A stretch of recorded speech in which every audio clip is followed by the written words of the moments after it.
Candle for peace. Peace in our auditorium here and peace thousands of miles away where we know that bombs are dropping on too many people. We welcome you to Community Church. We take this moment also to light this candle in remembrance of Ron Elbert, who passed away this week. Ron was maybe 10 years a member and also a member of our board. And we mourn his passing. We will be celebrating his life. We're not sure if it's the 15th or the 14th of December. His family members from Ohio and some other places will be joining us. We say, Ron Elbert, presente. Presente. Mm-hmm. I'm just going to blow this out because I don't have anywhere to put it without this. And come back here and tell you that this is a special, amazing day. Because it feels like homecoming to me. This is about something dear to my heart, and it's so dear, and it's dear people too presenting. It's so dear that we didn't even get organized. That's how dear they are. We feel like we're in the living room and we don't have to have an agenda or a program. But we know that there's some music because we have some musicians with us, and that there's some talk and commentary and opinion about El Salvador. We're going to start out. I want to introduce Sue Kranz.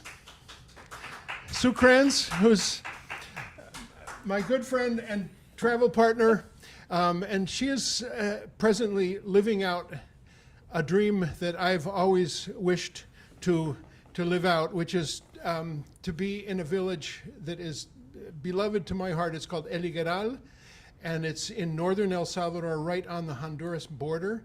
And it is a place that I have traveled to about twice a year, just for a week each trip. But she has gotten to spend 6 months and is about to spend another 6 months and maybe more in this same village, just becoming deeply in love and in understanding of a village in a way that I couldn't with a 1 week trip every 6 months. But 33 years of that kind of helps you to understand, but not the way Sue has understood. Anyway, we're going to start with a song that is a tribute to the women of El Salvador, especially the repopulated women who came back after a decade of war and homelessness and exile from their villages, and took up where they had left off, and the object was to build a new society. I'll translate it really quickly. Woman of El Salvador, worker and farmer, I sing to your hands of valor and tenderness, hands that know so well how to shape tortillas and how to caress, hands that work so hard to build a new society. Woman of El Salvador, so long suffering and so valiant, I sing to your scars, to your tears of war, tears shed for the children that you lost, tears that would wash away the suffering of your people.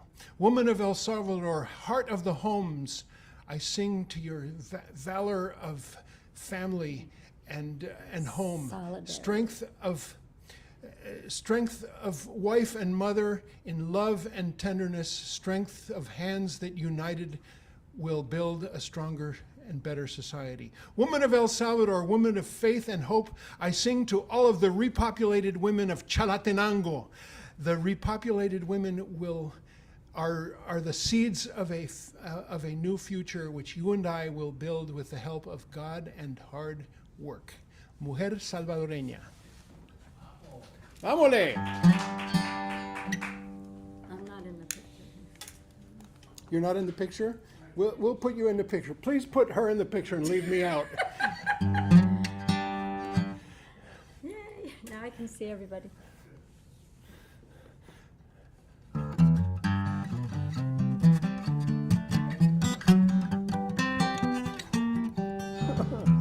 mujer salvadoreña, trabajadora y campesina, yo le canto a tus manos de ternura y valentía, manos que tanto saben de tortear y acariciar, manos que trabajan por una nueva sociedad.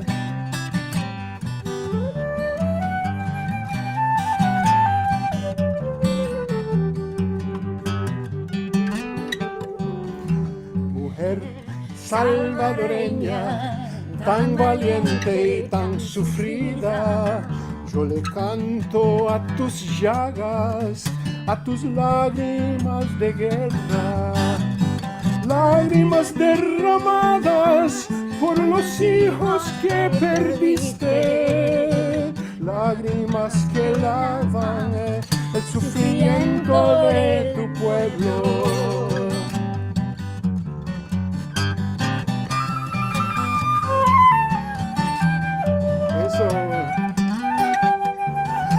Mujer salvadoreña, tazón de los hogares, yo le canto a tu fuerza familiar y solidaria, fuerza de esposa y madre, de amor y valentía, fuerza de manos unidas que aumentan día a día.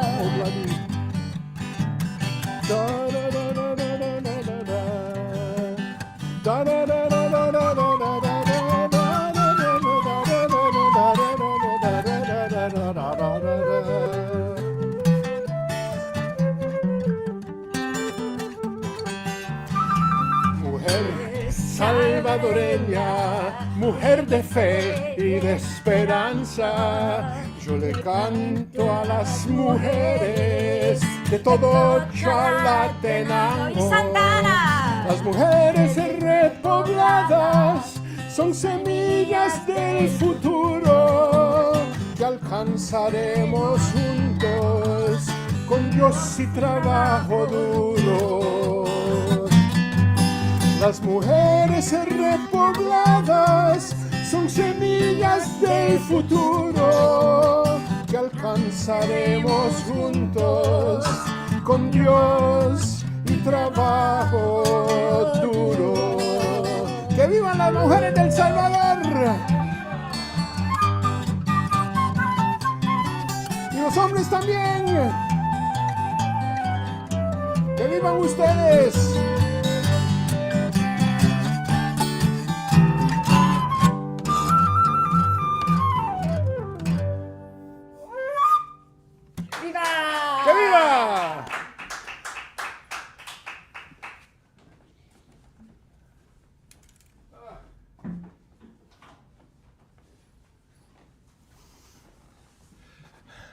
Thank you, Sue Kranz. And welcome everybody to this program on El Salvador. I want to start by saying we're going to try to make it brief so that you can all head out to the big demonstration that's happening right here in front of the Boston Public Library. No more bombing of Gaza, ceasefire now, end the occupation. That's what we say to begin this program and tell you how deeply we're feeling about this tragedy that's happening right now. Announcements, just really quick ones. This Friday, we have a very special event. It's a tribute to Jeff Bartley, magnificent songwriter, guitar deity is what I call him, who ran a open mic at the Cantab Lounge in Central Square for more than 30 years. It was sort of given the kibosh by COVID, but we honor Jeff, and we are going to have a hybrid open mic with people here. Some of the regulars from the open mic will be here, and we will also have some people joining in from afar online, and some very well-known people who actually started at that open mic, and they will be joining us either live or just sending in little congratulations to Jeff. I'm looking forward to it a lot, and that's this Friday. And on Sunday, we have a very special program, and that is a certain Pooja Kranz who is with us today. Welcome, Pooja. And Sari, welcome as well. Just so happens that that Pooja is Sue Kranz's son, and we're looking forward to this double family thing next Sunday. It's partially in commemoration and observance of the next day, which is Trance Day of Remembrance, and we want to do that as best we can every year, and remember those people who have suffered so much because of who they are, and it's not right, and celebrate people who are not the same, like all of us, in some way or other, and we have a lot of other programs coming up. January there's more concerts, and February more concerts. So look out for our new newsletter, which is coming up soon. I can't believe it seems like 5 minutes ago we put out a newsletter, and here we are at Thanksgiving, and a new one needs to come out.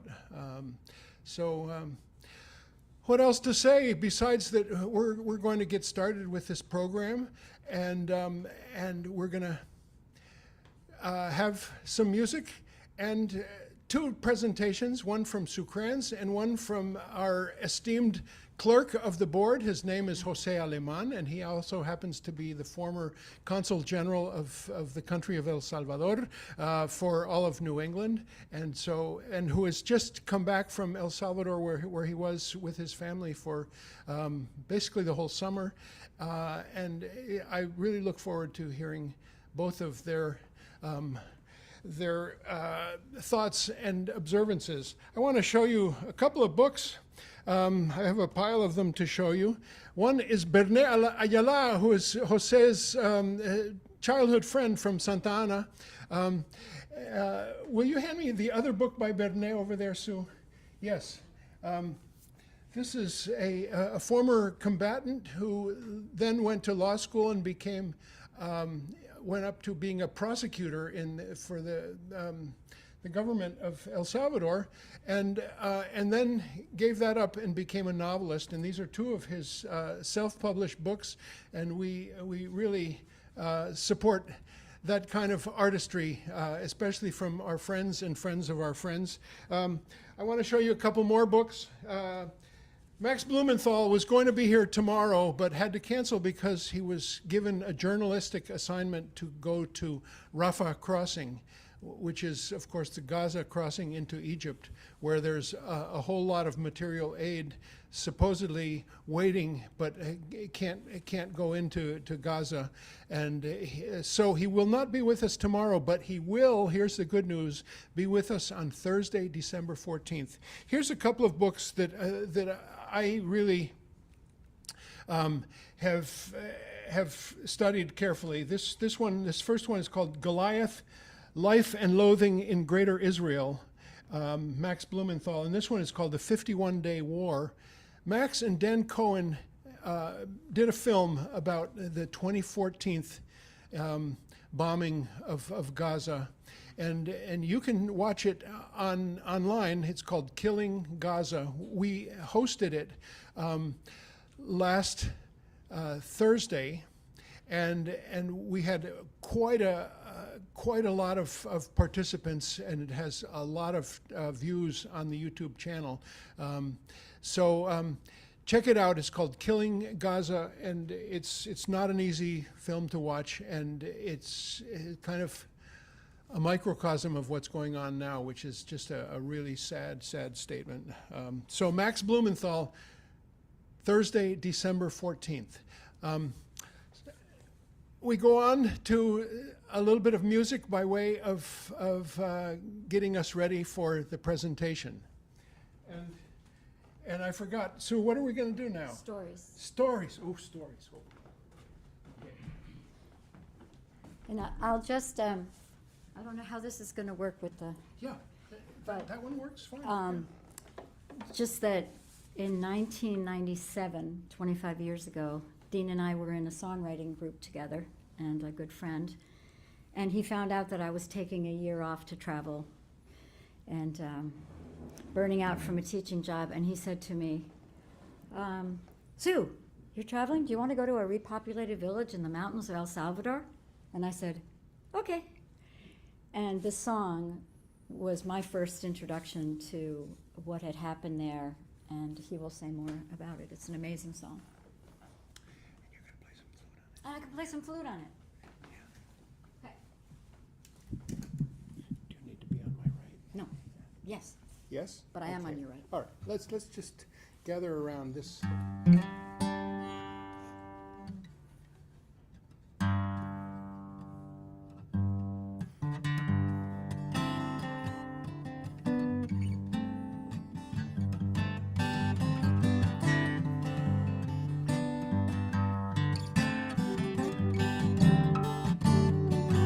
I never watched as children, I never watched as soldiers cut my family to the ground. I never fled to hills, not looking back at my village burning down. I never saw the rat-tat bullets seek me from the sky. Never just saw my children hungry and so weak they could not cry.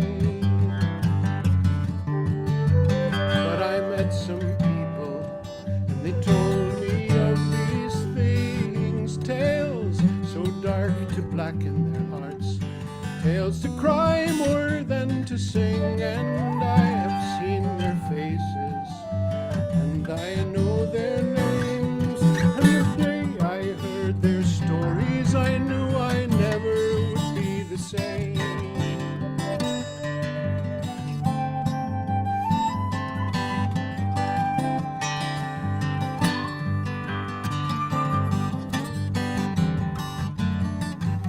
Never slept in hunger on a bed of rain and stone. I never felt the dark of dew that chilled me to the marrow bone. I always thought that dark, cold of dawn, dark would melt with warmth of day. Never knew that memories might be wounds that never go away. But I met some told me of these things, tales so dark to blacken their hearts, tales to cry more than to sing. And I have seen their faces, and I know their names. And the day I heard their stories, I knew I never would be the same.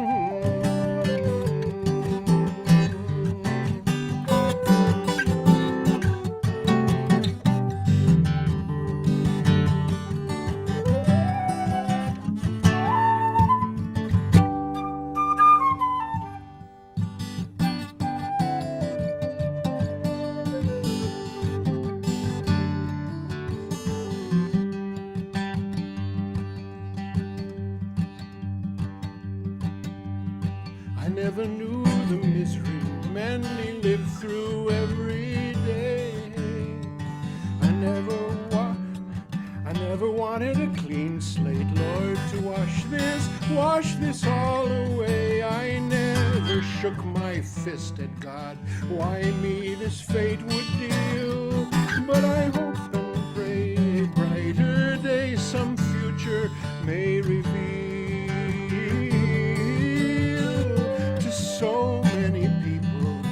taught me so many things.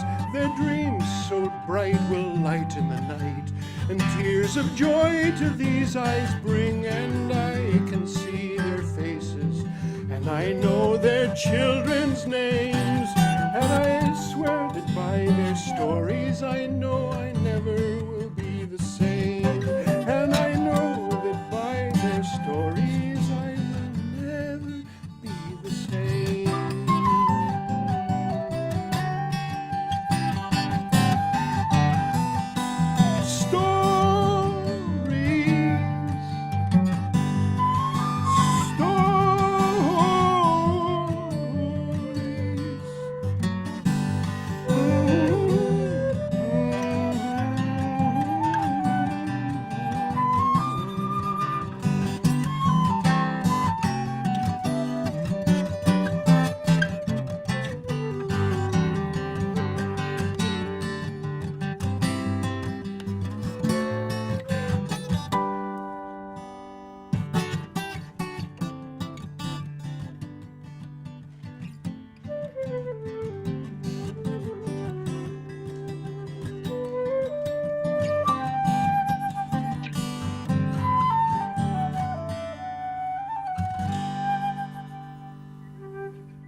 Thank you, Sue. That was the perfect embellishment, both for the beauty of your flute playing as well as for just knowing that we share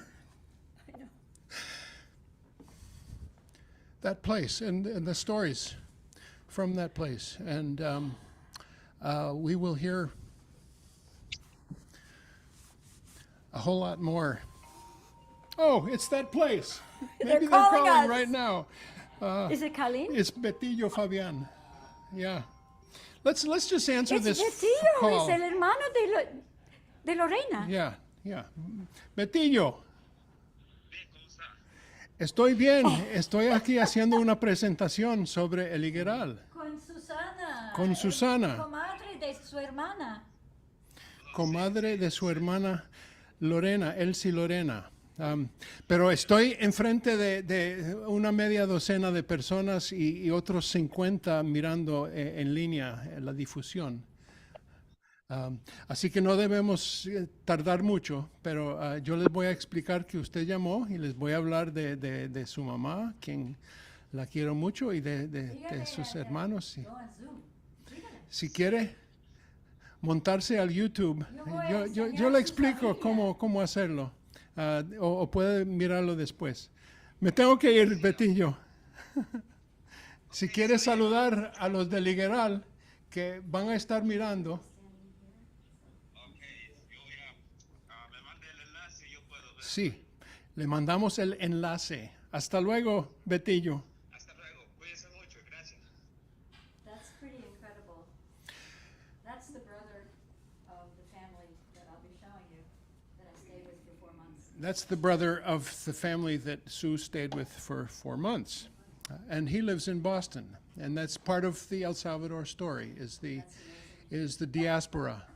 I contacted 3 or 4 of the people from El Higueral who live in Boston now, and he was the one that responded, and maybe some more will come later. We'll find out soon. Anyway, this is by way of introduction to Sue, who has a bunch of pictures on a PowerPoint that I can hardly wait to see, because it's all these people that I know and love from my trips. And there's another trip happening right soon. I'm going to go back to El Higueral on December 4th with Sue and kind of send her on her way for her next set of months of adventure. Sue has done really magnificent work in El Higueral. The most notable thing that stands out is starting a preschool and putting together the materials and the funding for this preschool for the kids of this village that is maybe 350 people live in this village, and the other part of the story, which is typical of villages, is that there's probably about 30 of them that live in the United States. And I wish I had an extra 2 days a week of bandwidth to be able to be in touch with them and really make them part of this friendship project with the village of El Higueral. Anyway, I won't say more. I'll just put Sue Kranz on for you all, and just you can sense my just strong gratitude and feeling for Sue and José Alemán, who will speak after Sue. Yeah. Hold on. Bring it around and then take it down there. It's all about flow.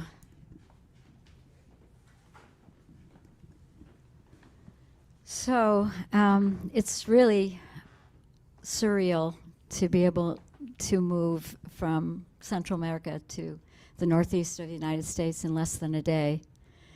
And to just, I think I was moved by that song that Dean wrote. I've heard it so many times, but now that I've heard those stories, and I have loving relationships with pretty much almost every individual in that town, I too will never be the same. And in this time of global crisis and so much hatred and so much fear and misunderstanding, I come back to think globally, act locally. And that's always been my philosophy as a teacher, elementary school teacher. And that's what I try and do, is work hard every day to stay connected to myself and to let my heart be as wide open and loving as I can be, because that's what I can do. So never thought I would be back there after 25 years, but maybe we can start the presentation. Omar? Amar? Amar, okay. Amar, to love. So this place is not easy to get to. It takes a couple of plane rides and a transportation to the nearest place that can be gotten to before you have to switch to a four-wheel drive vehicle, and many hours and up on a road that is barely passable. When I was there was no road, so you had to walk to get there. So I don't know. Can I point? No, it's not going to work if I point, right? No, I have to get Amar to. You're tiny up in the corner. I'm tiny. Hi, I'm tiny. Okay, okay. So yes, so on the left, these two views are from where I live now, which is in the bottom floor of the evangelical church, a small church built by foreign funds and support to the village. So you'll see it's a place of incredible beauty. Okay, next slide, please. So just some more views of the many volcanoes, and every day it's a different view. Every day it's a different weather, and I never get tired of it. Next slide, please. I've never been there during the winter season, which is the rainy season, so I'd never seen the clouds that you see, the fog in the upper right.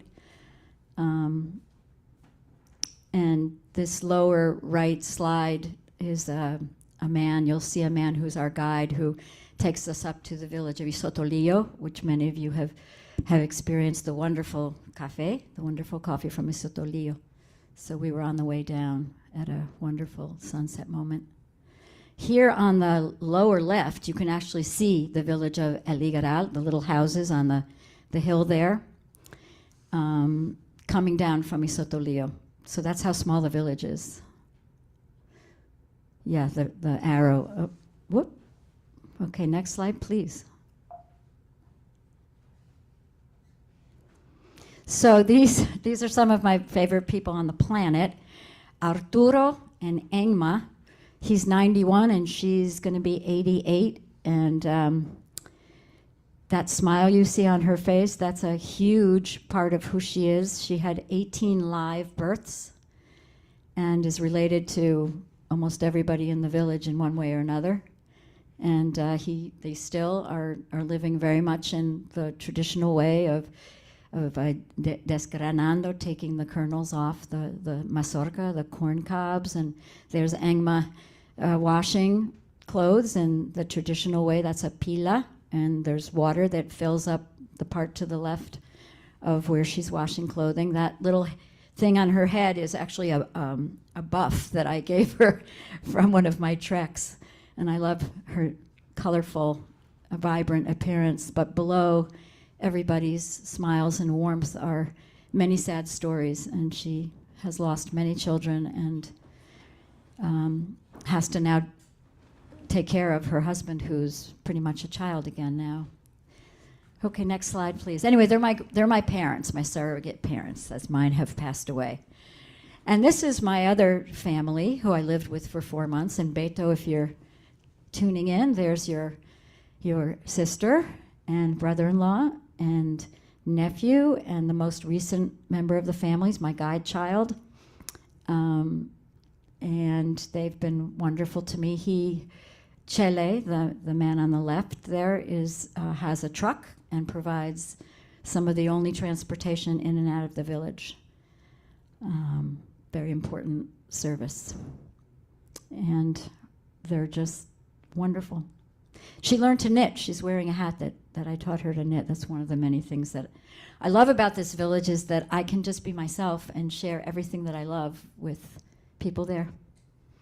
Next slide, please.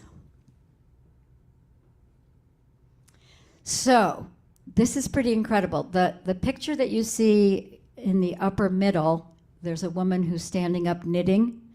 That's the same woman as the lower right photo, and she's standing to the left of me. That's the same woman 25 years later. Her name is Chila, and her mother is Graciela, who's to the right of me in the lower right. I wish I could point, but I can't.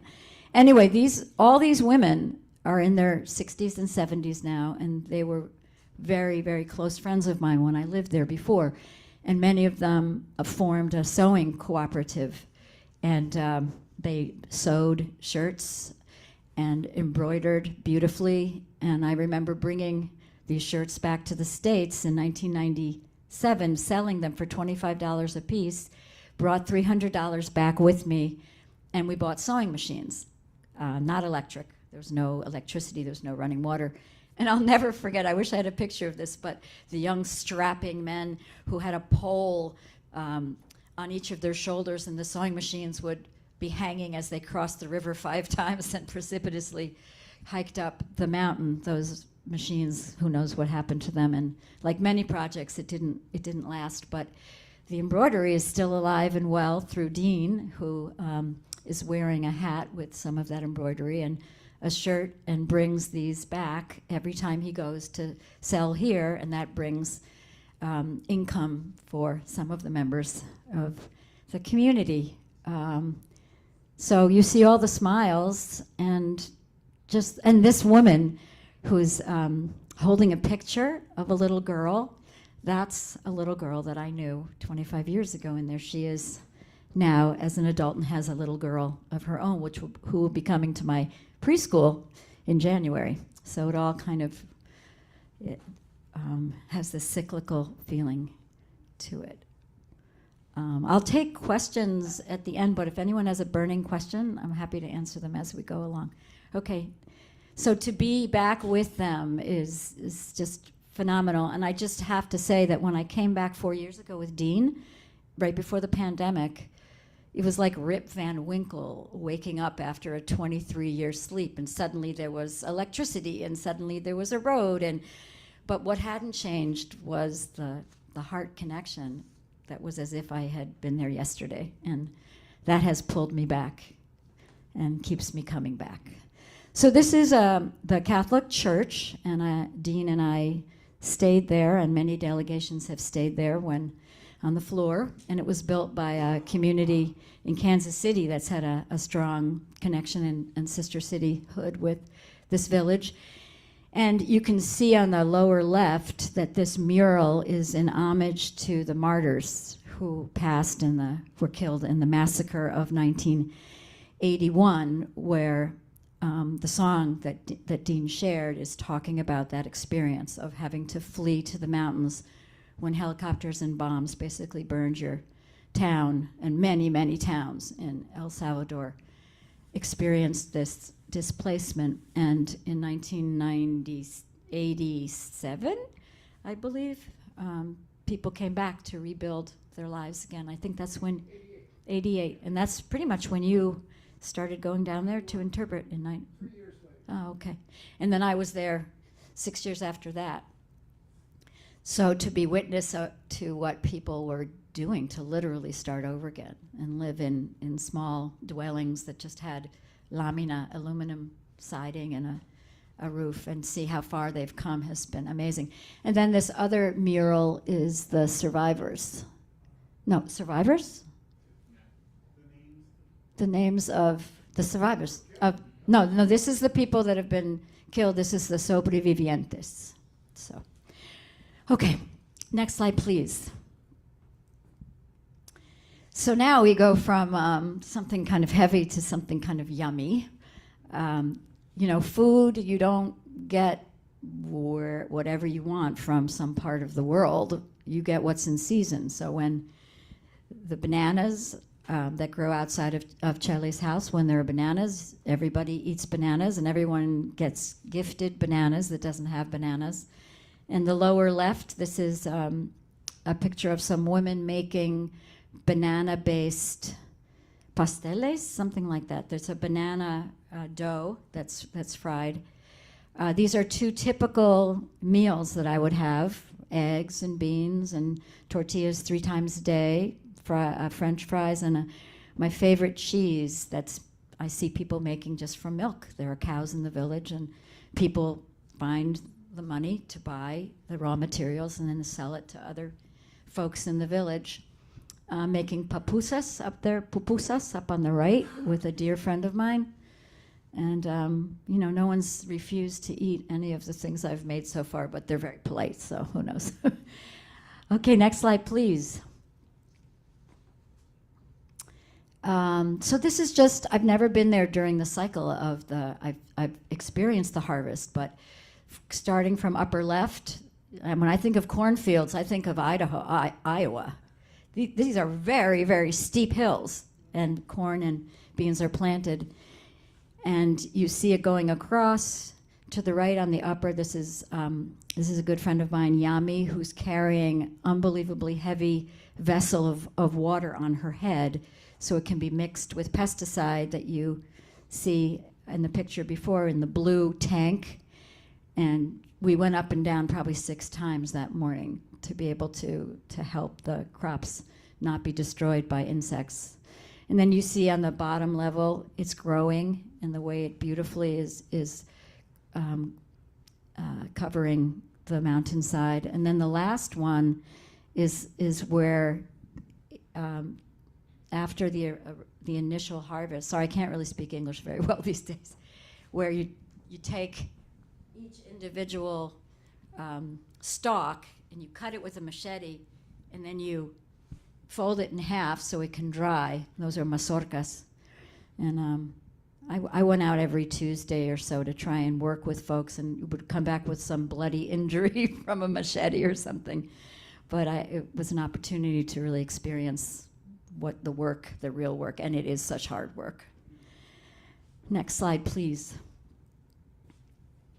And then this is what happens to the corn that lasts all year long. The cobs are stored, they're beaten with sticks there, and what you see in the hammock are the grains of corn falling through, doing it by hand, and then drying out on people's cement or dirt surfaces, and then it gets boiled with lime, and every day. Next slide, please, will show that. So this is the way, I love this picture. This is the same woman on the upper right in the red shirt and the lower left in the red shirt. It's probably not the same shirt, but it is the same woman. and her daughter, and you see the traditional, the piedra, the rock on the rock, grinding. And to the left of that was the next iteration, which was a hand crank to grind the corn. And then now there are 3 different electric mills, and you see that in the middle upper picture. And women have a committee to help themselves save money and lend to each other. And so people pay a small amount to help pay back the cost of the electric grinder. And then to the right of that, carrying the masa, the ground corn, to home, and then making tortillas, which you see on the left there, 3 times a day. And out of that, so many yummy things are made, including the tamales you see. This woman's name is Lucia, and I've never had tamales as good as hers in my life. Next slide, please. So here I am going out with a machete to prepare the ground for bean planting, and you can sort of see the way once it's grown, you pull them out and make them into like a bunch and hang them to dry. And they're brought back to homes, which you can see Yami there taking the beans off of the vine, and then they individually make their way onto your plate, which I don't have pictures of, but you can imagine. Next slide, please. So I was there during, I think, their 6th annual. Dean, they never used to have a fiesta, Festival de Maíz, right? This is, I think, the 6th time. Yeah, the 6th festival. And some of the funding that I was able to offer them went toward a sound system that helped them to have presentations and invite people from other places. So there's probably about 8 different traditional things that are made with the fresh corn. And all the kids would say, "What's your favorite corn thing to eat?" And I'm like, I have no idea. I've never been here. I can't wait to find out. So these next pictures are like little cottage operation to prepare these 6 or 7 different foods for hundreds and hundreds of people. So that went on the whole entire morning. So you have little cobs there. And those quesadillas, which actually the people here can sample from Susan in our Susan and Jose are here, and she makes her version of the most wonderful food, which is a sweet corn-based, yeah. And then below that, you see the masa, the corn, and that's being put into the husks of corn and then cooked, and those are tamalitos. Next slide, please. And then there are all these people that are invited to help make it a grand celebration. This is one of the only times I saw people dance in traditional costume. Unfortunately, there's not a lot of presence of folklore and traditional ways in the village, and not that many in the country in general, although you do see pockets of it. And the kids were like, "The old people are coming, the old people are coming," and they get scared. They didn't have any old people masks, but they're really kind of ogreish people that you see in the middle, and they dance with everybody and scare people. And I don't know, it was a little bit weird because it was like they were in drag, but they didn't know it. I don't really know what they were doing there, but. And on the right, there was a ranchera, a woman who is a wonderful performer, and then on the lower right, a percussion group from another town. The mayor was there. All kinds of dignitaries came to El Higueral for this wonderful celebration. Next slide, please. Cafe, cafe, cafe. So I'd never seen it red on the vine, on the bush, the plant, and that's Dean's hand on the lower left. So you can imagine that the beans are actually quite small, but his hand is very large. So, and the craft you see there's a group of young people who take the beans that aren't, I guess, perfect and make them into art. There's a big, big project there now, maybe $50,000 project to bring the coffee process from bean to sealed, ground, sellable pounds. And that's one of the machines in the middle you see there. That's a toaster. I'm holding a pound of coffee and a little coffee making thing that I bought there. And there's Dean, who's performing in Boston, and he didn't have a maraca, so he used a bag of coffee beans there. If you look carefully, you'll see under his right hand, he's holding a bag of coffee beans. It worked. Next slide, please. I only drink coffee from El Salvador. I cannot drink any other coffee. It's just so wonderful. And again, I was struck by the contrast between the old and the new. Of those, what Dean said, maybe 30 folks from the village sending remesas, sending money back home. I've seen one electric washer. I've seen toilets, porcelain toilets, not very many, but a couple, and a stove like this, but it's still the one on the left, the traditional cooking barro stove made of adobe barro, is still used to this day. So people really have blended the modern and the traditional. Okay, next slide, please. Just, you know, you never know when an animal is going to be sleeping or popping up. And these middle pictures on the left, the little kitten and the puppy are actually my animals. And it is, I never thought I'd have a cat, but I feel very, very planted there. It was actually difficult for me to uproot myself. But yeah, they're everywhere. Okay, next slide, please. This was from my January and February trip when I did a camp for the kids before school started. So we had a big presentation, we did art, we did music, we did dance, theater, made shaker eggs, teaching guitar, jamming with people in wherever I found myself. And I found that I continue to feel more myself when I speak Spanish than I do in English. And I don't know, I feel planted. It's an amazing, amazing thing to be able to do this at this time of my life. Okay, next slide, please. Knitting, I'm a big time knitter and people there were eager to learn. Next slide, please.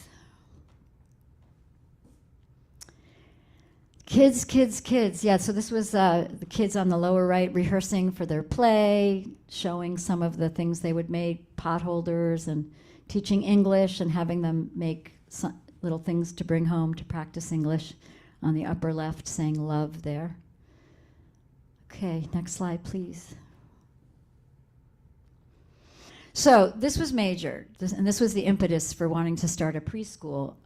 The shock of seeing technology there. Cell phones came in around 2010, I think, and there was such, like here, but here being addicted to video games and being on TikTok and being immersed in the virtual world seems like less of a gap to me than people who live in a rural subsistence farming village with not that much access to the outside world. The gap between those two experiences, I just can't even imagine the shock of that and the way in which that's pulling people out of the village for other reasons as well. But maybe a dissatisfaction with life there because of seeing what else is out there. And you know, the babysitter, the telephone as babysitter, parents saying, you know, here, just take this. And it just bothered me even more there than it does here. And in June, Elon Musk's campaign to bring the internet to third world rural communities came to the village by way of a satellite that was brought down, which brought Wi-Fi 24/7 to the village. And you see on the bottom the photos of people just congregating to this one building where there was Wi-Fi, mostly men and boys, and access to TikTok and no supervision and going on porn sites and TikTok. And just, it really was a challenge for me to try and help educate, or at least bring up what is wonderful about the virtual world and what is dangerous about the virtual world, largely to deaf ears. But I was able to have a meeting with parents, because parents don't understand this stuff, and they're busy at home, and and kids are just there looking over the 6-year-olds looking at the 10-year-old screen, and just very, very upsetting. But I had to learn how to move away from vehemence toward loving, gentle relationship building with the people that had influence in the village. And we have managed to cut back the hours that the Wi-Fi is available, and parents have more of an understanding of how they can encourage people. Like, some people go there and go on YouTube and learn how to do better farming techniques or have Zoom calls with their families, but largely it's very loud, it's violent video games, and it's an incredible amount of litter and just garbage and cans and cigarette butts everywhere. So the contrast between the beauty of the village and seeing how it's not taken care of, that consciousness was another challenge that I feel like several of us were able to make a difference. But we'll see. We'll see. My idea is not to go in there and do anything, but to plant maybe some seeds, and sustainability is like, okay, next slide. Get off my soapbox. So that was the impetus to wanting to offer some alternatives to kids and families other than the phone. So there was an empty room that at one time had been a little bit of a daycare and a parent teaching center. Had been vacated for several years, and these two women on either side of me are wonderful village members who were interested in working with me on starting this preschool. So we painted, and I bought a bunch of stuff. Next slide, please. And you'll see images of kids in the first 45 minutes when they come. It's just free play. And there's no fighting. There's enough for everybody. And they have learned to share with each other and to sit with each other. And so I'm not a preschool teacher, but I figured language development, social development, fine motor and gross motor skills, as long as we touch upon those through the day, then what could be bad? So a friend of mine helped build a sand table. You see that. A little boy next to it is selling milk because his father is a cow farmer. And next slide, please. And we have snack upper left every day. The kids do everything from setting up the tables to cleaning up. We do jumping, and there's a parachute on the right. How long can we keep the balloon up in the air? Counting in English and Spanish. We built a little theater on the lower left where it's hard to see, but there's a little puppet on somebody's hand. And we do reading, and then we act it out again with little props. I bought a printer so we could make little props. Lots of donated books. We read every day, read aloud, and then have a time for exploration of books. Next slide, please. We do a lot of art and make murals, and we learned about metamorphosis and symmetry, and we painted, and we sing after lunch, and on the lower right, we do circle games, always with music. Each child in the middle is on that big banner with their favorite color, their favorite animal, and their name. You can't really see, but we cut up little straws, and with the straws they glued to practice their fine motor and their name and their prints surrounding it. Next slide, please. And then, you just can't get away with how adorable these kids are. I have thousands of pictures of just the adorable nature. Imagine having your bath in a guacal, in a little bucket there. That's my godchild. So that's all pretty self-explanatory. Next slide, please.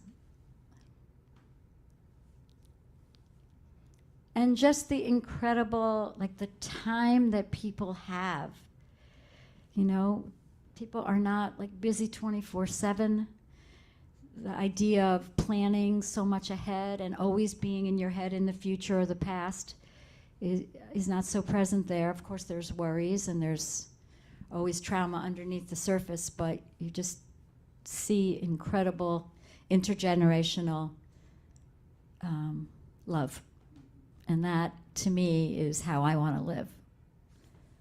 And I find it there in a way that I have not been able to find it here, other than with my wonderful children and my friends. Next slide, please. So we're coming to the end of this. Just, again, incredible beauty. 365 days a year. Next slide, please.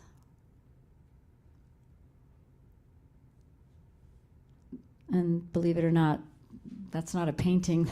Those are absolutely real images of the hope and the beauty and the resilience and the persistence and the future is uncertain. You know, what's the next generation who grows up with technology going to be like, and how many folks will leave. But I think globally and I act locally, and my job is to plant seeds of love and inspiration and learn more than anything I could possibly impart. So that's what I have to share. I don't know if anyone has any questions. The song, Rebecca's song. Oh, we plan to do it between, but that's okay. Thank you, Sue. It's beautiful, beautiful witness. Just real quick, here's a few items. Some of them are from El Higueral, embroidered hats, like the one that I'm wearing. This one is pink. Here's another idea I came up with to have the same embroiderer, her name is Maribel, do BDS on a hat. Boycott, divest, and sanction. That's what that means. And we just had one that's going to go to the protest right after we're done here. We also have keffiyehs. They're from Olive Branch Fair Trade. These are keffiyehs from a factory in Hebron, the West Bank. We have a whole box of them. Linda Cohen sent them to us. And other items from that region. Teocinte is a town right next to El Higueral. These wallet organizers, laptop cases, back straps, guitar straps, all kinds of stuff. We will have a lot of those things for your pleasure, shopping pleasure during the holiday season. But I want to just take this chance to share my gratitude to José Alemán for becoming a member of this church and becoming an integral part of our board. And I will say that I very much enjoy singing at José's Spanish classes. After being the consul, José became a professor of Spanish at high school level, and I have attended some of his classes and shared songs with the students, and I look forward to doing that again in his new position as professor of Spanish at Revere High School. And also just having just spent some months in El Salvador to get an update on what is going on. I watched this presentation of Sue's, and I realized that there's a word that I heard Luis Enrique Mejia say, which is los dictadores de turno, or los presidentes de turno, which is, whatever is going on politically, it's important, but it doesn't matter, because Sue and I have a mandate and a friendship with this village that goes beyond whatever the hell is going on down in the capital, and that's what really feels strong and feels good about that. And I want to invite José to come up and give us that update from that very personal point of view here of us at Community Church. And I'm just going to introduce José by way of saying that I feel like he's a lifelong friend, and I just met him for one day in July and 2 days in August, and the connection of the heart and the mind and the spirit, there's no real barrier. It happens instantaneously, and he invited me to stay with his family for a weekend, and now I feel that way about his family. It's just unbelievable. And here he is. He's just a marvel. Thank you. Thank you, Sue. Thank you, Dean Stevens. Ya, si lo vamos a... Vale. Ahí está bien. Sí. That's good.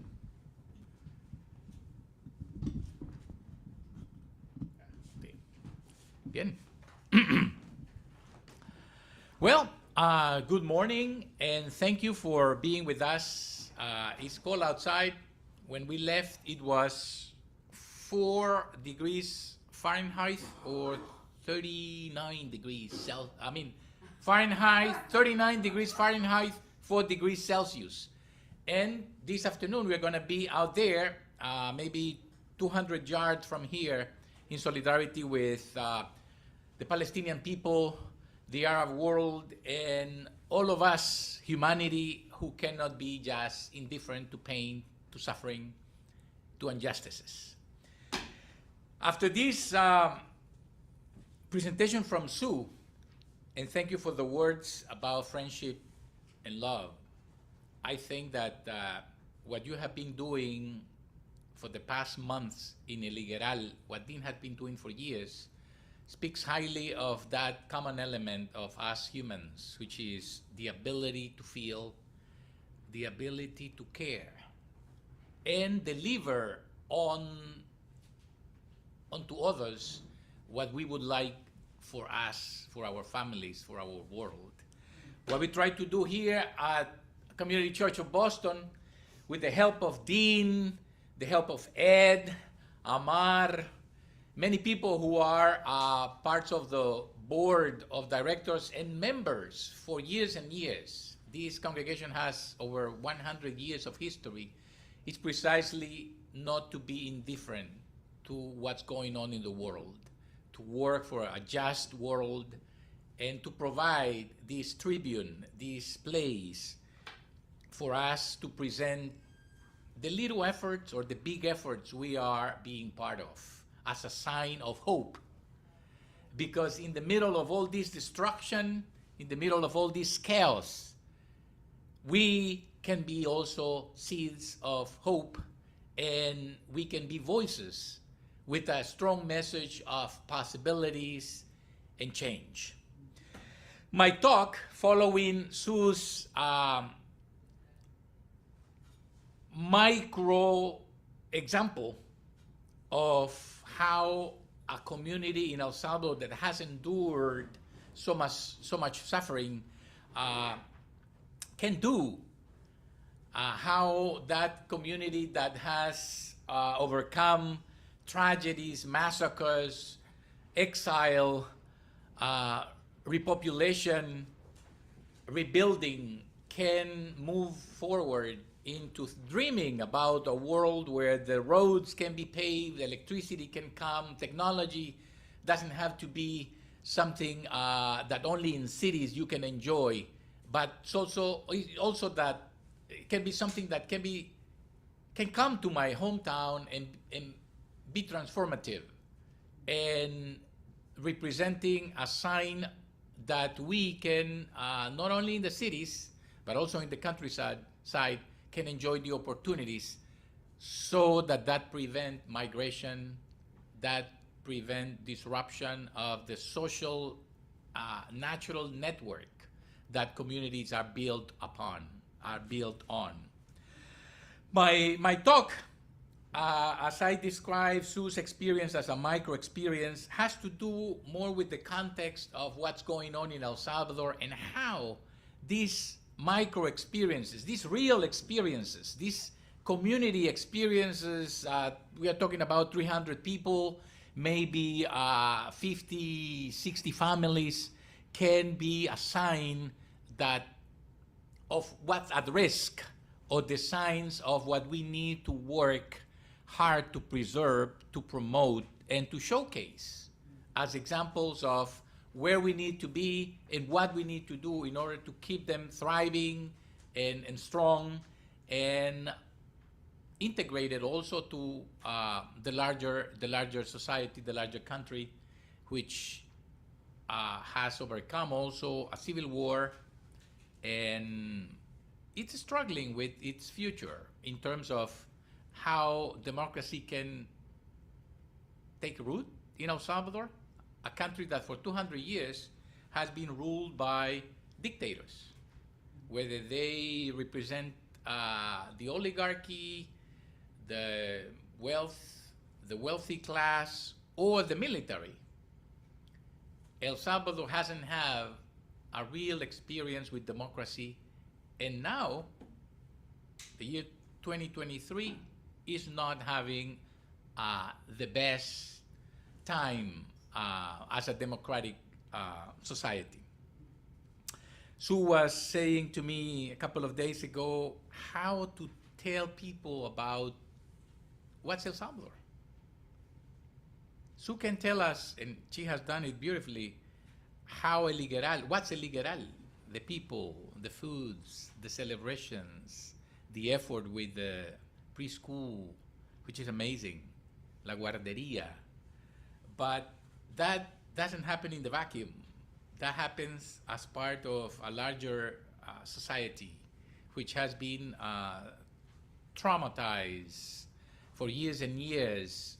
El Salvador is that place, and many of you may remember back in the 70s and 80s when there was a terrible civil war that took the lives of 70 people, 70,000 people, 90,000 people, heavily supported by U.S. administrations, Republicans and Democrats, at some point at the cost of $1 million a day for about 10 years. So the U.S. involvement has been and is one of the reasons why in El Salvador we are what we are. And although the experience in El Higueral cannot be defined by what's going on in Washington, what happens in Washington has a lot to do with the future of El Higueral, the future of migration, the future of democracy. And I want to appeal to those of you who back in the 70s and 80s were strong supporters and voices of solidarity with the people who were struggling in El Salvador to keep doing the same, because there are people, communities, families struggling in El Salvador, even though there is not that civil war that, as I said, in the 70s and 80s took the lives of 90,000 or so Salvadorans. Solidarity is an important component of what Sue has been showing for months and what Dean has been doing for years. Solidarity is offering support to those who are struggling. Solidarity is showing with your own voice and with your own emotions and with your own resources that another place is possible, and that we can not only do it at the micro level, but we also need to bring our voices, our resources, our power to a larger context. I will, in a couple of minutes, invite also a member of CISPES, Denise. I will invite her so that she can talk about how the solidarity with the people of El Salvador hasn't stopped, and why now the solidarity is important, so that experiences of repopulated communities like El Higueral cannot vanish, and why the disruption that is happening now can be stopped. I will, why not now, invite Denise Swollen to come in representation of CISPES, the community in solidarity with the people of El Salvador, to deliver a message and also to ask something from us, right? To be in solidarity in something very concrete. I can provide more context if you want, or...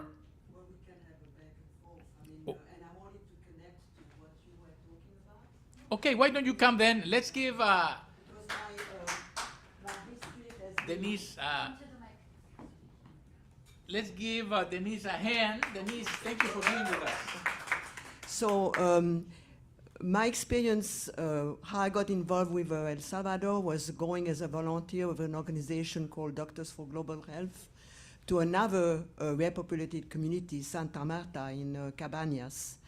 And I spent almost a year there, and the message I got from people there is, when you go back, you have an important role to play that we cannot play to change the policy of your government. And you know, you know, you can come as a volunteer, that's all well, and it's helpful, and it's important, and what you describe. But when you come back, you need to work on the policy of our government to change them, because they have a key role in terms of what's going on in our country. And now more than ever, it's the case with what's happening with the administration of Bukele, which is becoming more and more a dictatorship. And we may not be talking yet about the 70,000 people who are dying, but there are people dying under the state of exception, when people are being incarcerated under the pretext of being gang members, and a lot of them are not gang members, and the government is victimizing neighborhoods, poor community, activists, labor organizers, environmentalists, and we have a responsibility in this country to change the policy of our government. Good luck, I know, it's we do what we can. And one thing that we are starting to do is a campaign to target some of our representatives, to ask them, because now our government, Bukele, the president, is running for another term, which is unconstitutional, and our government is closing its eye. It's continuing to provide funds for the military and a weapon and the police, despite what's going on. And it's really closing its eye, and we need to put pressure on our representatives so they challenge these policies. So we're going to, it's just going to be happening. I have a sign-up sheet here if you are interested to know more. We're going to have postcards that you can send to your representative, saying a few paragraphs about what's going on, and encouraging them, more than encouraging them. We may also have action. So if you are interested, there's a sign-up sheet there. I don't want to take too much time, because I haven't been recently in El Salvador, although I hear a lot from the community that I was in. And also I want to give you just a comment about the power of the use of cell phone. In Santa Marta now there is a group called Comité contra SIDA, COCOSI, that's just is starting a project having to do right with that. And if you are interested, I would like to put you in touch with the people who are running this project. So, because exchange of experience may be very helpful. So I stop talking here. I'm also eager soon to go to the demonstration, so I don't want to take too much time, because that's another important thing, but we're not here to talk about Gaza. So, okay, let Gaza live. Let's Gaza live. I think Denise made my job, my landing, more evident when she said the dictatorship of Bukele. Who is this Bukele? How did he come into the mix, and why we need to connect Bukele with El Higueral, and why North Americans, US citizens, need to pay attention to what its own government is doing in El Salvador. I think all that comes to one conclusion, or one simple theme, which is the dangers of democracy in El Salvador, the dangers of democracy being disrupted, being compromised in El Salvador because of the inaction or the actions of the US government on your behalf, with your tax dollars.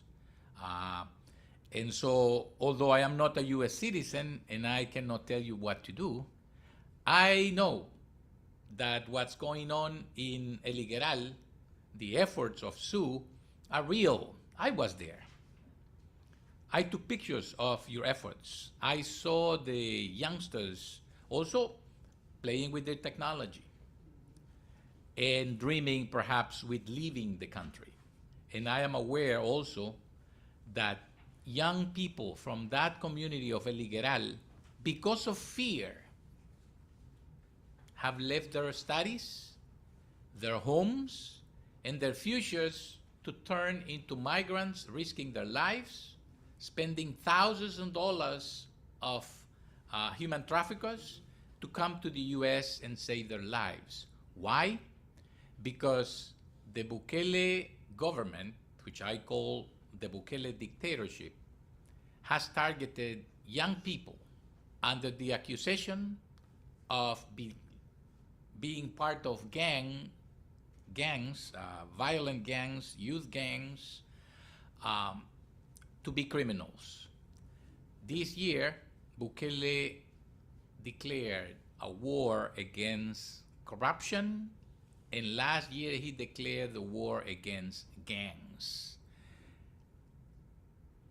The typical gang member is, in case you are not familiar with what that is, which is these groups of youngsters, mainly youngsters, who form a sort of a family, a community, with very strong codes of violence, committed to self-preservation, and connected to activities that may range from killings all the way to petty crimes as asking for ransom or asking for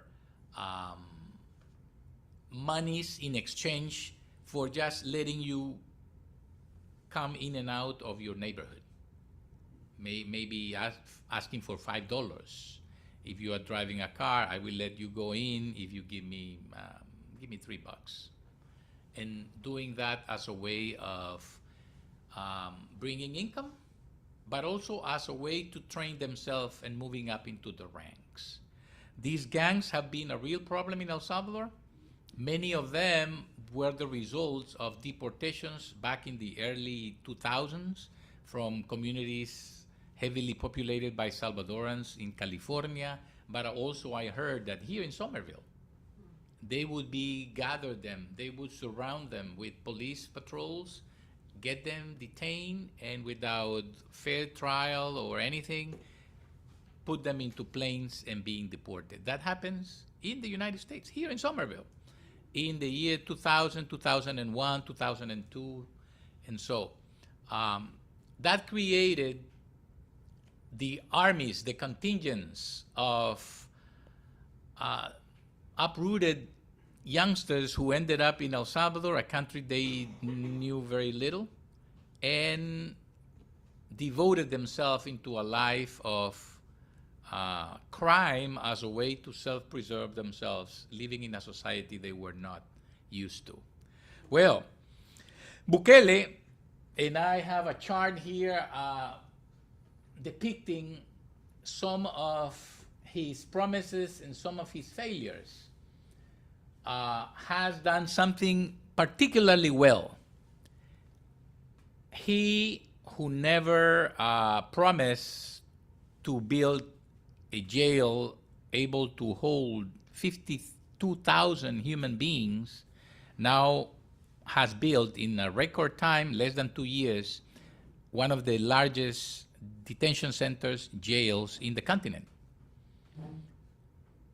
He has, since March of 2022, incarcerated over 72,000 people, mainly males, mainly in the ages of 15 to 35, and has changed the laws with the help of his political party to the point that all individual rights, or most of the individual rights, have been suspended since March of 2022 up until the present. We live in a state of emergency, which allows the government and the police and the army to detain you without a particular order by the judge. And even the Minister of Defense has called the soldiers they are the de facto judges. Whatever they decide you are is what you are. No public exhibition, no habeas corpus. You can be in jail without a lawyer. You don't have the right to see a lawyer, to consult with a lawyer. You can be 15 days, a minimum of 15 days, disappeared, just in the hands of the army or the police. And you can be up to 6 months, 6 months without any sentence, without any sentencing. You can also be tried in groups. In other words, if you were arrested, detained in the context of, in the company of 5 other individuals, you will be tried with those 5 other individuals, and you will be sentenced, not for individual faults or crimes. You will be sentenced as a whole. More than 152 people have died while in detention centers. And the list of atrocities and human rights violations can go on and on. No police officer or soldier can be accused of human rights violations while conducting their jobs. In other words, there is total impunity, and because this is a war, and this is a war against gang members. But who assigns that label? What proofs do you have? You don't have to have a proof. Denise mentioned how labor leaders, student leaders, environmental activists, political opponents can be, and not only can be, have been detained under the pretext of disrupting the order, not submitting themselves to the state of emergency, which is the one that suspends all the individual rights. So this is not a democracy, and yet this is why people in El Higueral lost how many of their members? You said up to 30, but in the last year, I'd say probably 10. 10 people 10 have left without being guilty of anything.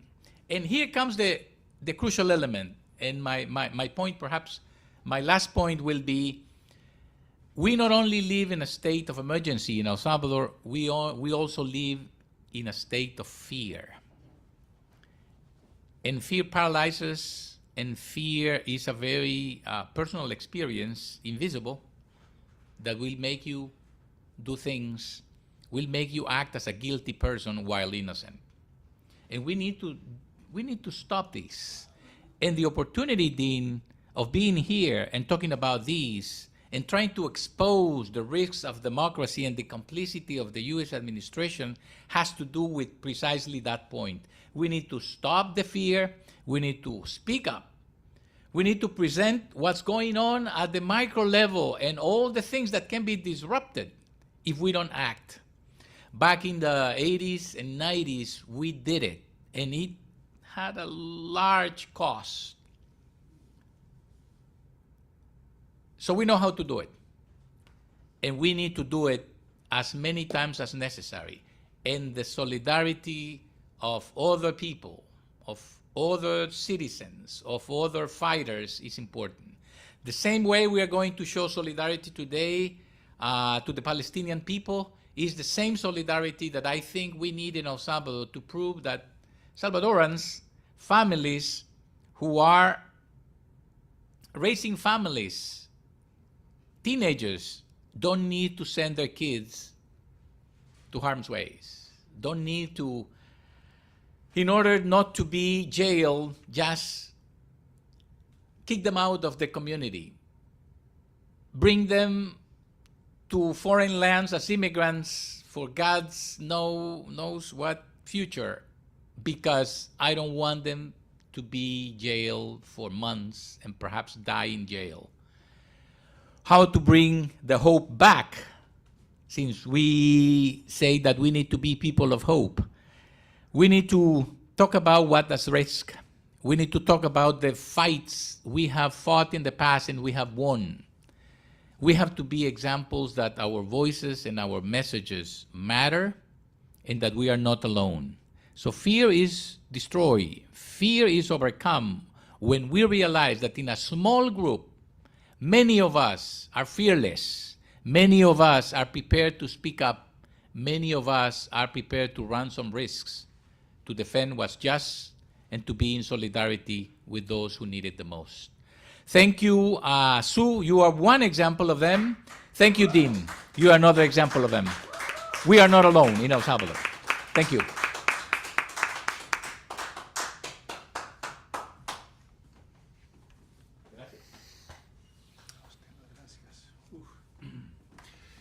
I'm filled with so many emotions and thoughts and things to say, but I'm not going to, because we want to be ready to go to this demo at 1 p.m. and show in huge numbers about the parallels between what we're talking about here from the 80s, bombs built and funded by the United States falling on people is not okay if it's in El Salvador or if it's in Gaza.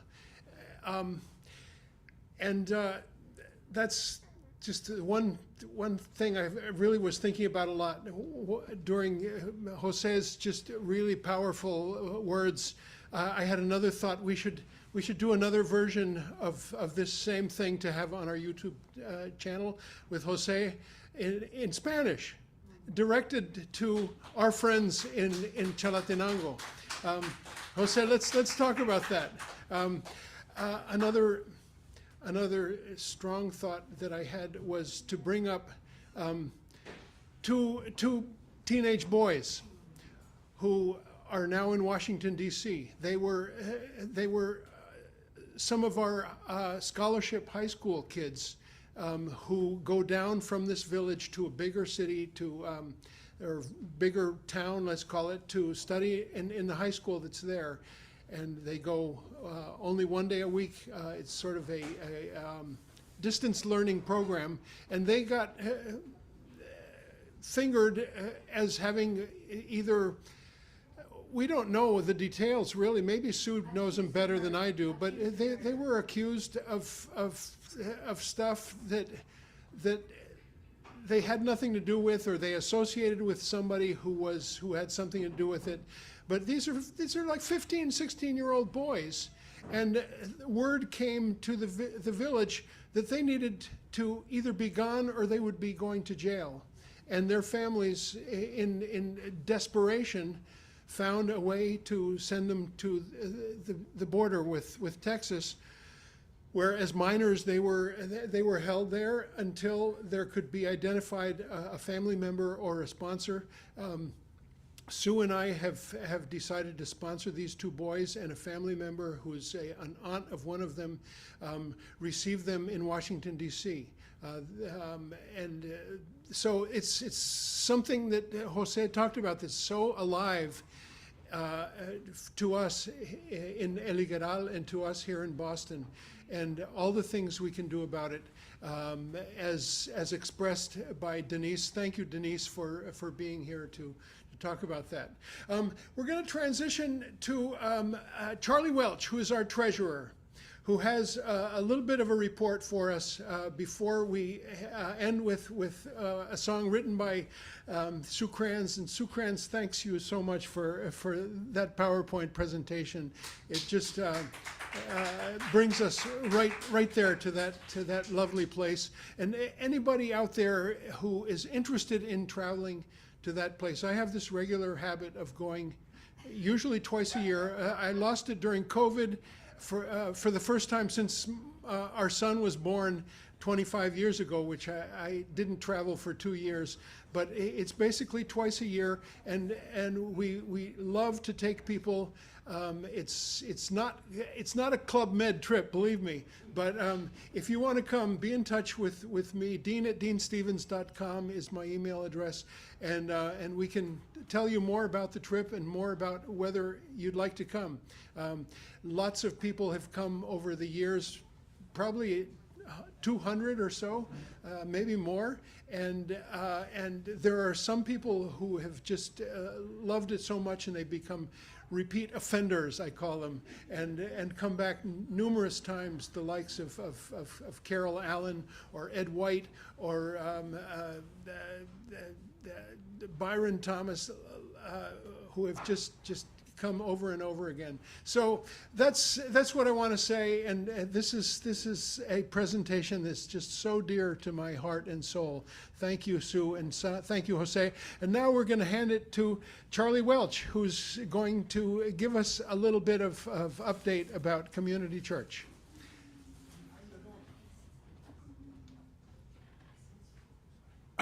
Hi, as most of you know, I'm the new treasurer of Community Church. I've was in the past have been the president and secretary, but now in our rotating offices, I've become treasurer. And most of you know we face a very serious financial situation because of about last spring, our primary tenant, Clover, stopped paying rent. And coincidentally, just this last week, they've announced that going into Chapter 11, and we anticipate being able to get some money from them, but nowhere near, not very quickly. And we are working very hard to.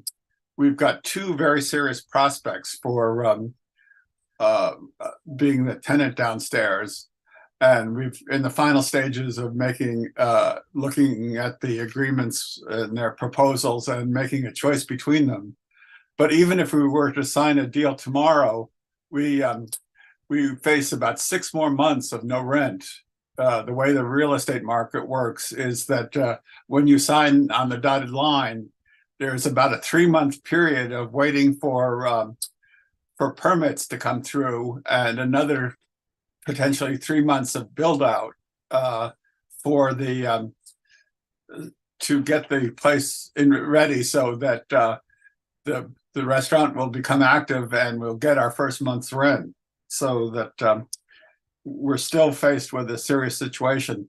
We have basically gone through our reserves at this point. There's a little bit left. We've got about a month's expenses in hand, but we're facing how are we going to get through the next 6 months. As you know, you probably received fundraising appeals from us, and we've raised a certain amount from fundraising, but we don't anticipate we'll be able to cover this entire shortfall with that sort of money. We've previously arranged for a letter of credit that we could exercise to cover. It was originally designed for building repairs and expenses, but it could be used to cover this shortfall. But actually, line of credit. Yeah, line of Different credit. thing, I'm yeah. sorry. But this line of credit involves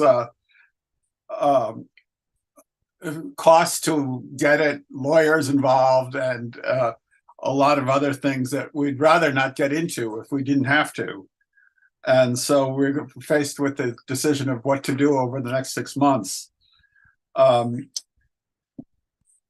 that effect, what we've done is we've lined up a couple people that have put up promises of loans that would be covered, be repaid over the next couple of years. A couple of years after the rent starts coming in again, and we've raised pledges for $60,000 worth of loans with the idea that these would be matching pledges, that if other people pledged another $60,000, that this $60,000 would come through.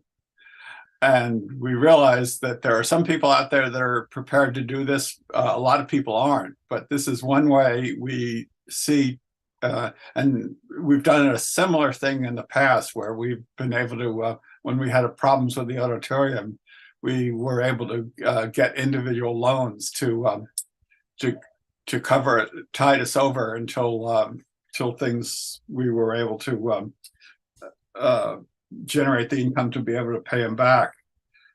And so we'd urge anybody who's in position to help us with this matching fund to do so. We realize that the people right around the audience, in the audience today, this is just the start, and we'll be going out to our many supporters and help, and even meeting some people one-on-one to see what the possibilities are.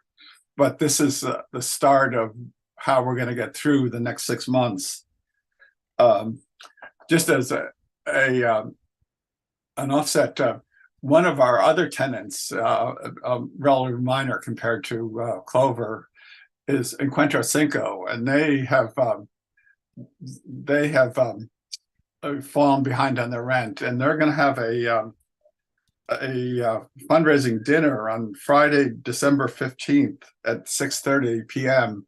And all the money that dinner raises would go straight to community church to help with this situation. So, and for full disclosure, Jose, Sandra, and I on the board have also been involved with Encuentro Cinco, and we're going to urge people supporting Encuentro Cinco to come and help both Encuentro Cinco and community church. But I just ask you to think about this situation, and if you're in a position to do so, put up some more money to help us match these loan offers. And I'll leave it at that. Thank you. Thank you, Charlie. Thank you. And to understand that well, these are what we're looking for are no interest loans to be repaid upon the income stream from the first floor to be resumed. We are also seeking your donations as well. I mean, those would be very welcome, and we did that major fundraising appeal. You might have gotten a letter, or I believe it was sent by email. If not, it will go out soon. But that's our circumstance. And Charlie, thank you for all of your efforts on our behalf, and to Encuentro Cinco as well. Sue Kranz, where are you? Oh, yes. One last cancioncita from Sue before we open it for brief Q&A before we go to think about Gaza. It's just one song. Let's do Pasa Libertad. Okay. One song. Okay. Do you want me to play with you, or Sure. Sure. Sure, it's Pasa Libertad. So let's see, where should I go? Right in front of the two mics. No, but- So I was going to play a song that I wrote 25 years ago in Spanish about my inspiration from how I was inspired by the community, but time being limited, I'd rather you all sing along with Paz y Libertad, a song written by Jose Luis Orozco, who is a wonderful musician. And the words are paz, queremos paz y libertad en este mundo. And when I do it with anybody, we have hand motions, so I feel obliged to teach you that. So please do it with me. It's paz, queremos paz y libertad en este mundo. Okay, paz, queremos paz y libertad en este mundo. But of course you can just, it's on 5. Do nothing at all or everything. So for the children of the world, we want paz, peace and liberty. No more war, no more hunger. We want peace on this earth for the poor and the elderly. We want peace and freedom.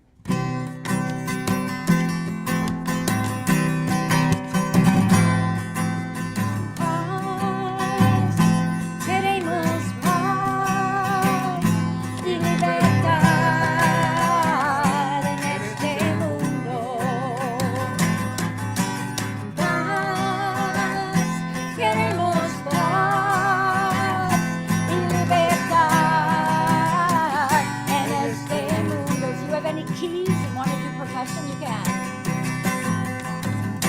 Para los niños de todo el mundo queremos paz y libertad. Para los niños de todo el mundo queremos paz y libertad. Paz, queremos paz y libertad en este mundo. Paz, queremos paz y libertad en este mundo. Ya no más hambre, ya no más guerra, queremos paz en esta tierra. Ya no más hambre, ya no más guerra, queremos paz en esta tierra. Paz, queremos paz y libertad en este mundo.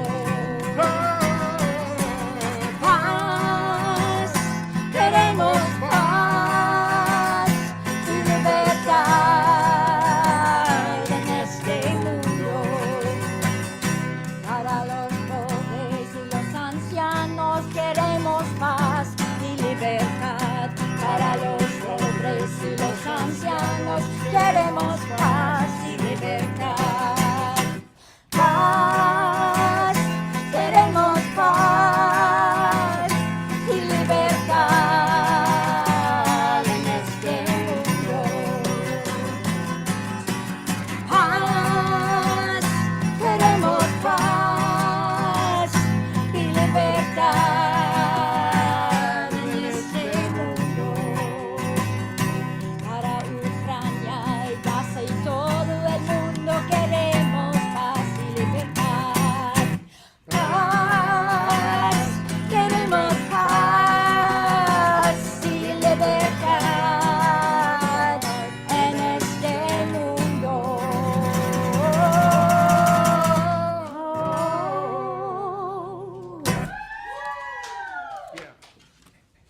Gracias. Adelante.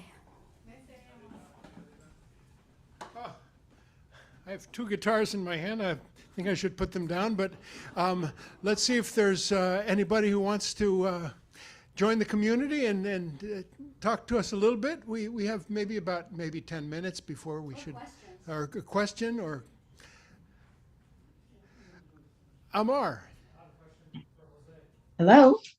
can you use the mic, Amar? Yeah. Hello? Okay. Jose, what was the reason behind the civil war in El Salvador? I would say basic ones, landless masses of people, peasants, repression in the cities, in universities, in schools, lack of democracy, stolen elections in 1972, 1977, disappearances, death squads, repression. All democratic spaces were closed, and you had two ways. You bent to the dictator, a military commander supported by the US, or you leave. Similar, no? Similar to 2023.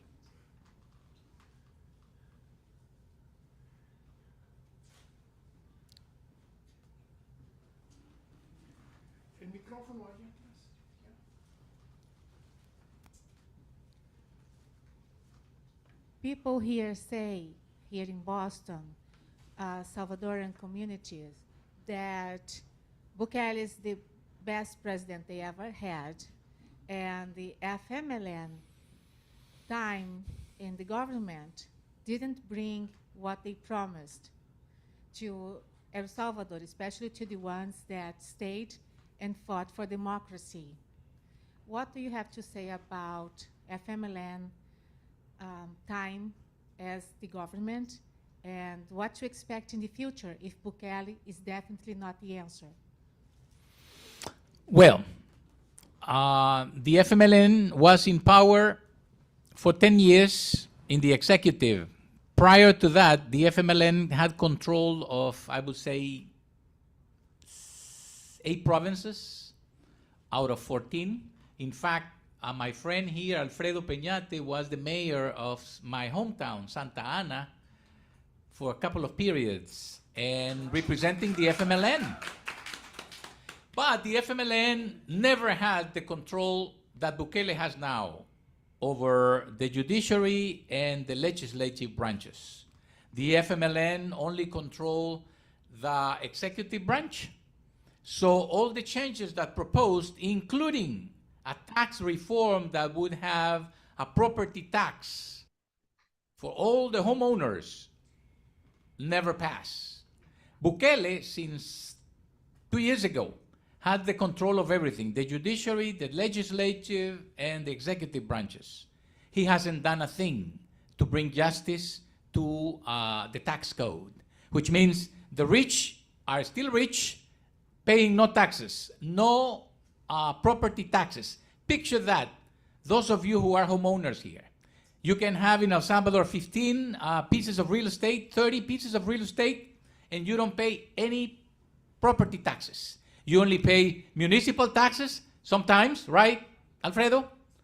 The wealthier you are, the more impunity, the more you are covered by impunity. I don't pay, so what? Make me pay, right? So is Bukele the answer? The Jesuit University this year ended up with one essential premise, which is in the pursuit of safety, and this is from psychology, in the pursuit of safety, people are willing to give up everything else, including a sense of dignity, including a sense of justice. For the preservation of yourself and the safety of your family, you are willing to shut up. You are willing to leave the country being innocent, which is what happened in El Higueral. I am innocent, but I'd rather leave. And that's the magic of Bukele. With an army twice as large, with police officers empowered to be the street judges, whatever they say is what it is. And if you want to challenge that, expose yourself to be jailed without the right to a lawyer, public exhibition, the view of your family, the acknowledgement that you are in their hands. Jose, can I add one tiny thing? No, don't go away. So one of the things that I learned, and there's an amazing book called Unforgetting or Unforgotten by Roberto Lovato, which connects the dots between history of violence and repression. And what I didn't know about, and most Salvadorians that I met had no idea because it's not taught in school, is something called La Matanza that happened in 1932 under a different dictator who basically wiped out the entire indigenous population under the guise of conflating communism and a desire for land and dignity. So this happens every 50 years, and we're 50 years out from the Civil War. So who knows, but I thought it was important to mention the silence, and it's same crap, different day. Nothing fundamentally has changed in the structure of the culture to prevent this repetition. Thank you, Sue. And you mentioned that name, and I think you brought Roberto Lobato to the attention of Dean Stevens and myself. We are making efforts to bring Roberto Lobato's testimony, book, and voice to this place next year. Hey, hi, Jose. So I'm seeing some words behind you on the sign. They sound very powerful words, but I would like to know the meaning of those. So they sound powerful. So I would like to know. Of course, I'm not Spanish speaking, so it would be nice to. Thank you. Thank you. Bukele is the name of our current president. He started his political career, interestingly enough, with the FMLN, the party that Alfredo Peñate belongs to this day. The word dictator is the label that many of us give to the people who simply rule with an authoritarian style, draft letters, or his wishes become orders, and he is unaccountable. He was the one who, in the split of in a wink, decided to turn bitcoins into the national currency of El Salvador. Oh my Without Lord. any process, without any Oh my discussion, Lord. without any analysis of the consequences. He decided to build a jail instead of 4 campuses that he promised when he was elected president. He decided, listen to this, to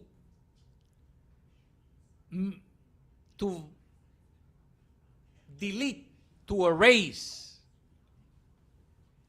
to disappear 260 municipalities and turn them into 44.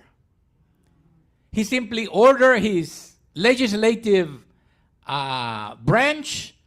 I am thinking about this. I want to do this for the goodness of the people. So instead of 262 municipal governments, I want only 44.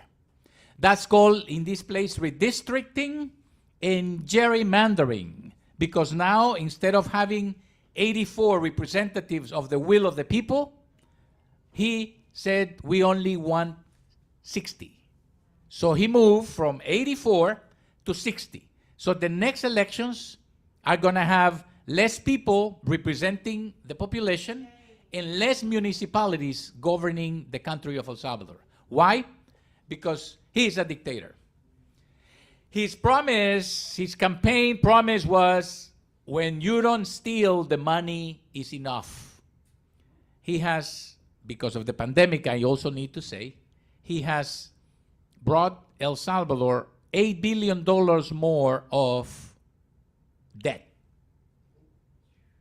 For a country whose annual budget is about $9 billion, in less than 4 years, he has brought $8 billion worth of debt. And he was the one who said that the money lasts when it is not stolen. Or else. And just so you know how that affects El Higueral, is that instead of going to the nearest town, which takes an hour and 20 minutes, because of the roads being so horrible, they have to go 3 times as far to the nearest municipality. There's no extra money. It's the same money, and they have no road. They can't count on any kind of government support for their village. Since you live in Chalatenango, and just to add one more number to the count, Chalatenango, and Dean and Sue were singing about las mujeres repobladas de Chalatenango, que son semilla del futuro. That province has 30 municipalities. Because of Bukele and his will and his style of governing, now Chalatenango will have 2. From 30 to 2. Oh no, I'm taking it back. From 30 to 4, you're right. From 30 to 4. And the town where Sue lives and Dean visits is going to now merge to 7 towns. Do you think they are going to get something? So that's why we need to stop this type of ruler, this type of democracy. And the U.S. is supporting this type of leader in El Salvador. Many people, as you said, in East Boston may be happy with them. Where do they live? In East Boston. Have they lived in El Salvador for the last 3 years? No. But And what, they are able to vote now. People in East Boston will vote, and very likely will vote for him, even though they haven't lived in East Boston. They haven't lived in El Salvador for the past 3 years. They don't know what the state of emergency means, but they are set that Bukele is the answer. And I want to add something else, that today in El Salvador, they are doing Miss Universe, right? So that's what the people here hear about, okay? And in a few minutes, we're gonna get to Copley Square to demand justice for Palestinian people. And what people in the United States, either in East Boston or in Los Angeles, maybe are not aware, is the connections between Bukele, a Palestinian descent, with Israel, and the surveillance that Israel industry provides to Central America. So I don't know if you'd like to touch base about that as well. Well, the ties are there, and it's sad to hear, and I won't quote President Bukele referring to Palestinian people, but it's sad to have a son of Palestine speaking in terms so careless about the Palestinian brothers and sisters.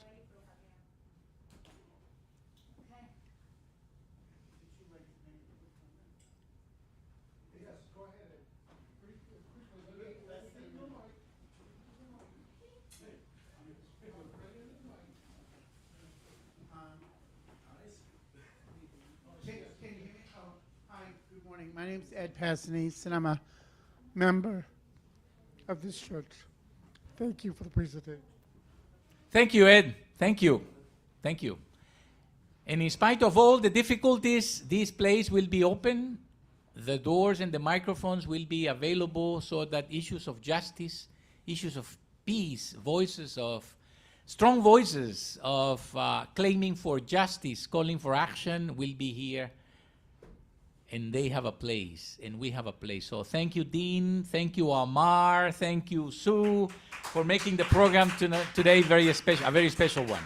Thank you. Folks, José Alemán and Sue Kranz today have given us a wonderful gift, the presentation.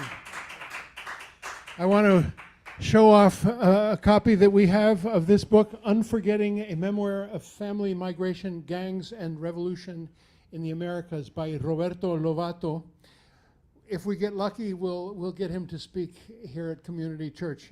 I haven't read but the first maybe 20 pages, but it's a magnificent read, and it speaks to how interconnected United States is with El Salvador and the diaspora, and what they call the hermano lejano, which is the faraway brother and sister who are here and who are just as important a part of the El Salvadoran culture and experience as the people who are still there. So it's 1 o'clock, and we want people to be able to go out in the street and show their anger at our government. And we want you to stay in touch with Community Church as the days pass.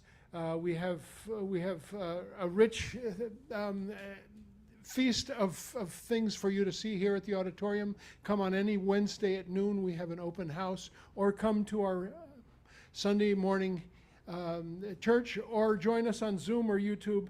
Thank you to everybody, and thank you to Luis Guzman for a beautiful lunch he has spread for us. If you want some nourishment before you go out to demonstrate. U.S. out of Gaza, end the occupation, one state now, no apartheid. And no thank you, Bukele. And let's declare our meeting over. We must part, but we will hold each other in our heart. Okay. Bye.